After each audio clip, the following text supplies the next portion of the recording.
ಹೋಗ್ತಾರೆ.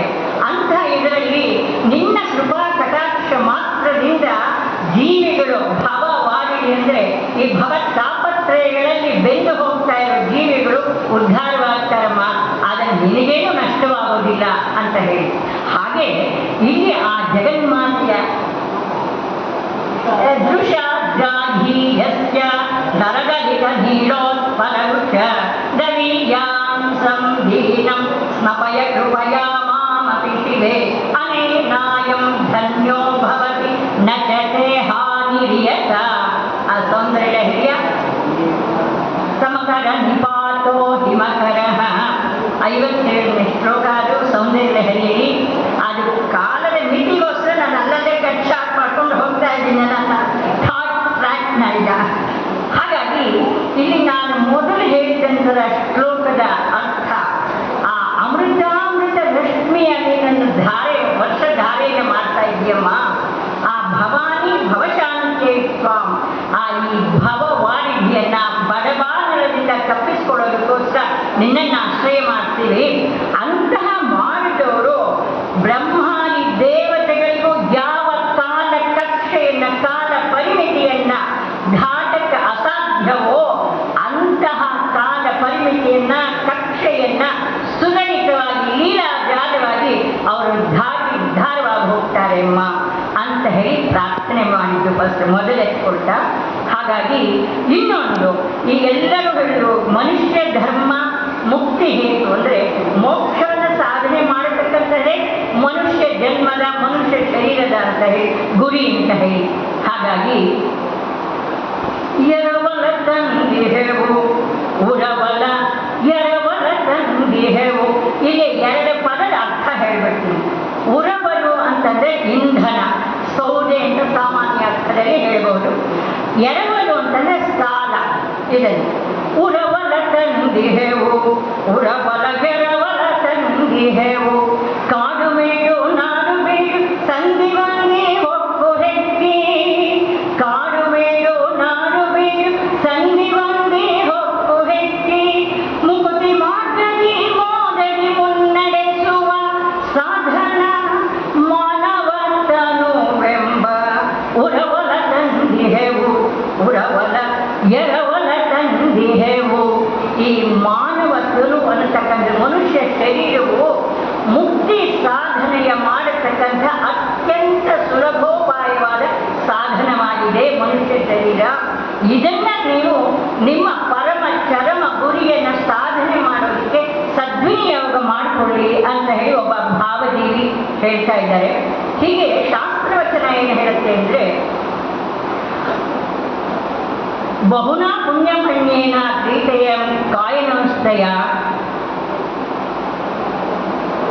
ಮಹಾ ಪಾಪಾಬ್ಧಿಂ ಪ್ರವಿಷ್ಟಂ ತ್ವರ ಯಾವನ್ನ ಭಿದ್ಯತೆ ಪಾರಂ ತ್ವರ. ಅಂದರೆ ಬಹಳವಾದ ಪುಣ್ಯದ ದೊಡ್ಡ ಗಂಟನ್ನು ಕೊಟ್ಟು ಮನುಷ್ಯ ಶರೀರವನ್ನು ಪಡೆದಿರುವಂತೆ ಪೂಜ್ಯ ಜಪಾನಂದ ಸ್ವಾಮೀಜಿಯವರು ಹೇಳಿದರು, ಮನುಷ್ಯತ್ವ ಮುಮುಕ್ಷತ್ವ ಮಹಾಪುರುಷ ಸಂಶ್ರಯ ಅವು ದುರ್ಲಭ ಮೇತ್ರಯಂ ಅಂತ ಹೇಳಿದರು. ಇವು ಮೂರು ಸಿಕ್ಕೋದು ಬಹಳ ಅಪರೂಪ, ದುರ್ಲಭ ಅಂತಲೇ ಹೇಳಿದ್ದಾರೆ. ಇಂತಹ ಮನುಷ್ಯ ಶರೀರವನ್ನು ಪಡೆದವರು ನೀವು ಅದನ್ನು ಸಾಧನೆಯ ಸೋಪಾನವನ್ನು ಮಾಡಿಕೊಂಡು ಉತ್ತಮ ಒಂದು ಮಾರ್ಗವನ್ನು ಆ ಮುಕ್ತಿಯ ಹೇತುವಾದ ಶರೀರವನ್ನು ಉಪಯೋಗಿಸ್ಕೊಳ್ಳಿ ಅಂತ ಹೇಳಿದ್ದಾರೆ ಶಾಸ್ತ್ರದಲ್ಲಿ. ಹೀಗೆ ಒಂದು ದೇವಿ ಗೀತೆಯಲ್ಲಿ ದೇವಿ ಭಾಗವತದಲ್ಲಿ ಇದಿಷ್ಟು ಉಪದೇಶಗಳಾಯಿತು.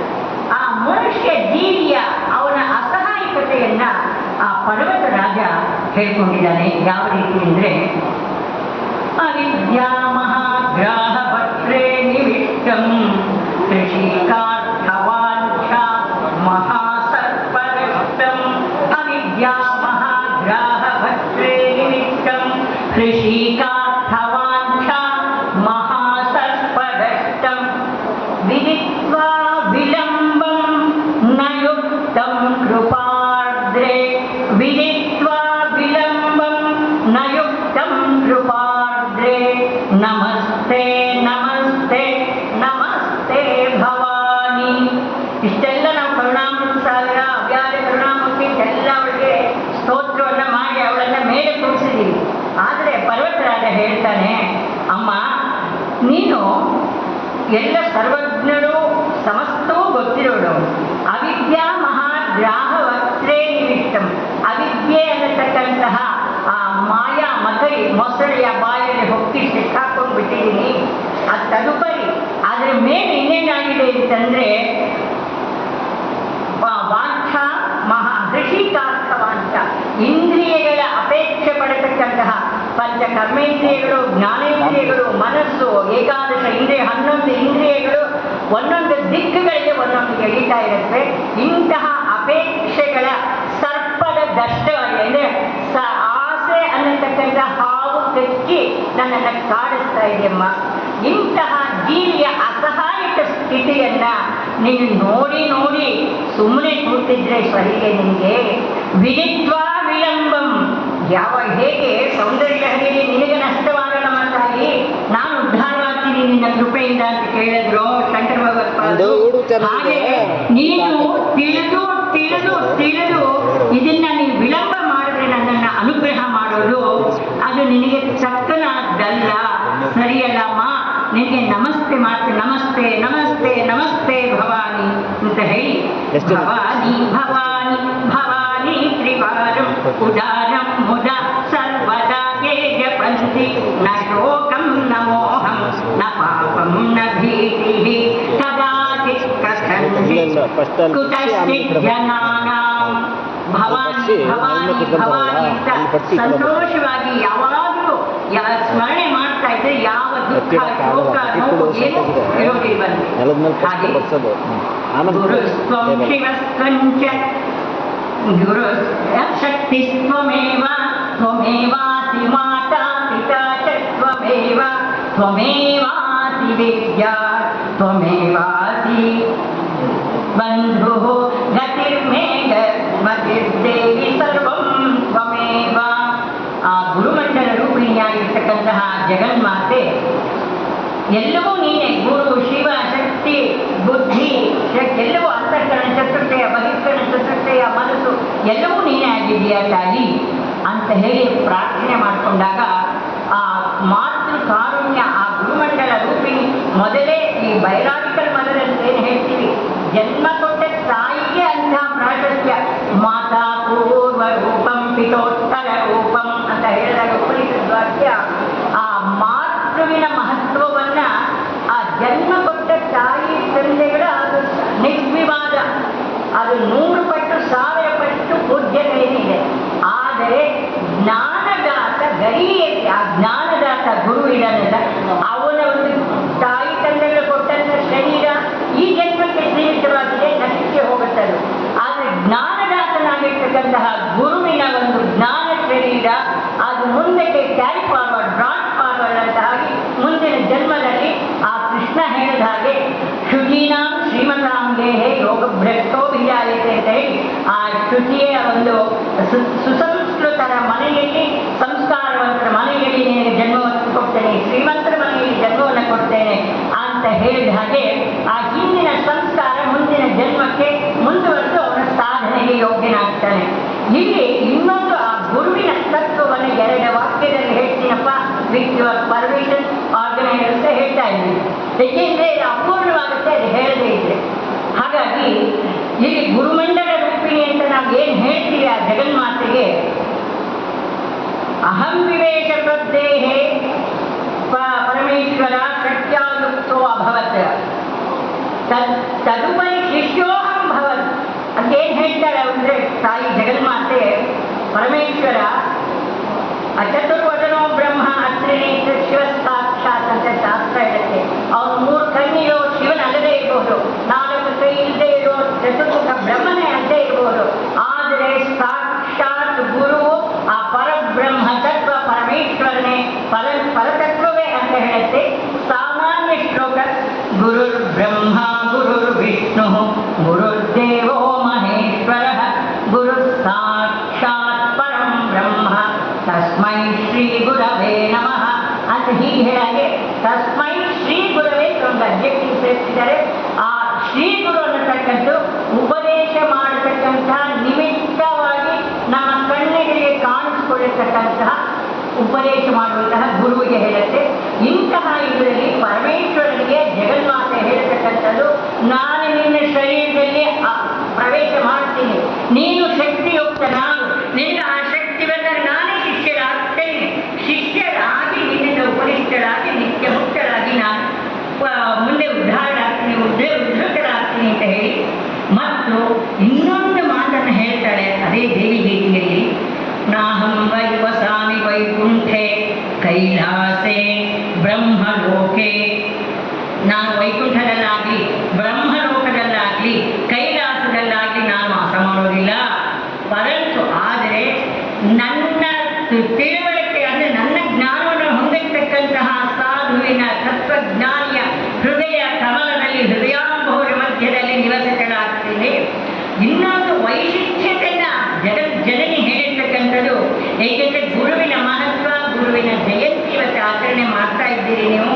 ಆ ಕಣ್ಣಿಗೆ ಕಾಣತಕ್ಕಂತಹ ಸದ್ಗುರುವಿನ ಒಂದು ವೈಶಿಷ್ಟ್ಯತೆಯನ್ನು ಆ ಜಗನ್ಮಾತೆಯ ವಾಣಿಯಲ್ಲಿ ಈಗ ಹೇಳ್ತಾ ಇರೋದು.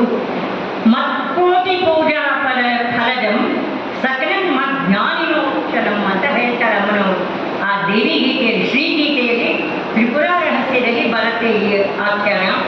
ಅದು ನೋಡಪ್ಪ, ನೀನು ನನ್ನನ್ನು ನೀನು ಎಷ್ಟು ಪೂಜೆ ಮಾಡ್ತೀವೋ, ಬ್ರಹ್ಮ ವಿಷ್ಣು ಮಹೇಶ್ವರನ್ನ ಬಿಟ್ಟುಬಿಡಿ, ಬ್ರಹ್ಮೇಶ ವಿಷ್ಣು ಜನನ್ಯೇ ನಮಃ ಅಂತ ಅವಳಿಗೆ ಹೇಳುತ್ತೆ. ನನ್ನನ್ನು ನೀನೇನು ಪೂಜೆ ಮಾಡಿದ್ರೆ ಯಾವ ಫಲವನ್ನ ಅಪೇಕ್ಷೆ ಪಡ್ತೀರೋ ಅಂತಹ ಪೂಜೆ ಕೋಟಿಯಿಂದ ನಾವು 1, 2, 3 ಅಂತ ಸಂಖ್ಯೆ ಸೊನ್ನೆಗಳು ಹಾಕಕ್ಕೆ ಮತ್ತೋಗ್ತೀವಿ, ಲಕ್ಷ ಆದಮೇಲೆ.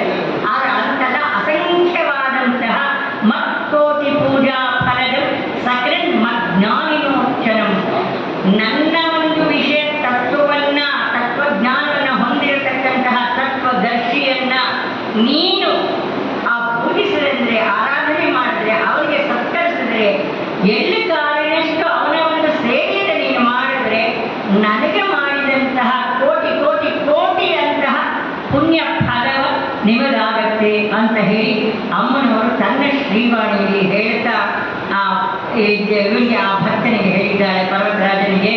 ಅಂತಹ ಇದರಲ್ಲಿ ಇವತ್ತು ಗುರುಮಂಡಲ ರೂಪಿಣಿ ಆ ಸರ್ವ ಸಾಧು ಸಂತರ ಹೃದಯ ಕಮಲ ಮಧ್ಯದಲ್ಲಿ ಸದಾ ಸರ್ವದಾ ಸನ್ನಿಹಿತರಾಗಿ ವಿಜೃಂಭಿತರಾಗಿರುವಂತಹ ಜಗನ್ಮಾತೆಯ ಅರಿದಾವರೆಗಳ ಅಂಶಗಳ ಪರಿಪೂರ್ಣ ಸ್ವರೂಪರಾಗಿ ಆ ಮಾನವ ಶರೀರವನ್ನು ಹೊಂದಿರತಕ್ಕಂತಹ ಪ್ರತಿಯೊಬ್ಬ ಗುರುವಿನ ಚರಣಾರವಿಂದಗಳಿಗೆ ನಮಸ್ಕಾರ ಮಾಡುತ್ತಾ ಆ ಜಗಜ್ಜನನಿಯೇ ಅನುಗ್ರಹ ಮಾಡಿರುವಂತಹ ಈ ವಾಕ್ ಸರಣಿಯನ್ನು, ವಾಕ್ ಪುಷ್ಪಾಂಜಲಿಯನ್ನು ಜಗನ್ಮಾತೆಯ ಅರಿದಾವರೆಗಳಲ್ಲಿ ಸಮರ್ಪಣೆ ಮಾಡುತ್ತಾ ವಿರಮಿಸ್ತೇನೆ. ಹೃನ್ಮಧ್ಯ ನಿಲಯಾ ಮಾತಾ ಲಲಿತಾ ಪರಿತುಷ್ಯತು ಜಗದಂಬಾರ್ಪಣಮಸ್ತು ಶಿವಮಯಂ. ಶ್ರೀ ಕ್ಷೇತ್ರ ಗೊಂಡನಹಳ್ಳಿ ಮಹಾಲಕ್ಷ್ಮಿಯನ್ನು ಉಳಿಸಿಕೊಂಡು ಅವಳ ಉಪಾಸನೆಯನ್ನು ಮಾಡ್ತಾ ಅನೇಕ ವರ್ಷಗಳ ಸೇವೆಯನ್ನು ಮಾಡೋದು. ನನ್ನ ತಂದೆ ಶ್ರೀಯುತ ಪ್ರಸನ್ನಕುಮಾರ್ ಅವರು, ನನ್ನ ತಾಯಿ ಲಲಿತಮ್ಮನವರು, ಅವರು ಕೂಡ ಅನೇಕ ವರ್ಷಗಳಿಂದ ತಾಯಿ ಸೇವೆಯನ್ನು ಮಾಡ್ತಿದ್ದಾರೆ. ನನ್ನ ತಂದೆ ಸತತ 50 ವರ್ಷ ಮಹಾಲಕ್ಷ್ಮಿಯನ್ನು ಪೂಜಿಸಿ 3 ವರ್ಷ ಆಯಿತು ಅವರು ನಾರಾಯಣ ಸಾಹಿತ್ಯವನ್ನು ಸೇರಿ. ಇವತ್ತೇನಾದರೂ ನಮಗೆ ಸೌಭಾಗ್ಯ ಸಿಕ್ಕಿದೆ ಅಂದರೆ ಅವರೆಲ್ಲರ ಆಶೀರ್ವಾದ ಅಂತ ನಾನು ಭಾವಿಸ್ತೀನಿ. ಅವಧೂತ ಪರಂಪರೆಗೆ ನನ್ನ ಒಂದು ದೊಡ್ಡ ನಮಸ್ಕಾರ. ನನ್ನ ಅಜ್ಜಿ ಮಾತೆ ಶ್ರೀಮತಿ ಕಮಲಮನೂರು ದತ್ತಾತ್ರೇಯರ ಮಹಾ ಪೂಜಕರು, ಮಹಾ ಅಭಿಮಾನಿಗಳು. ನಮ್ಮನೆಯವರು ಶ್ರೀ ಪ್ರಸಾದ್ ಅವರು. ಇವತ್ತು ನಾನೇನಾದ್ರು ಮಾತಾಡ್ತಿದ್ದೀನಿ ಅವರೇ ಕಾರಣ. ಅವರು ವೇದಿಕೆ ಮೇಲೆ ಬರಬೇಕಿತ್ತು, ಅವ್ರು ಅಲ್ಲಿ ಕೂತಿದ್ದಾರೆ. ಅದೇ ಗುರುಗಳು ಕರೀತಾ ಇದ್ದಾರೆ, ನಿಮಿಷ ಬನ್ನಿ.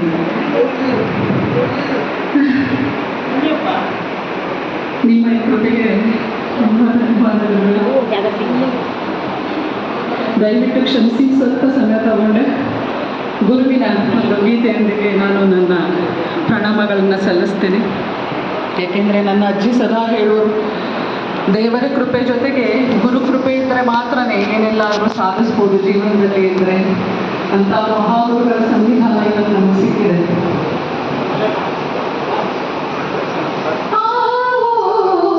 ಗುರುದೇವ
दर्शन दीजो, आओ गुरुदेव, आओ गुरुदेव, आओ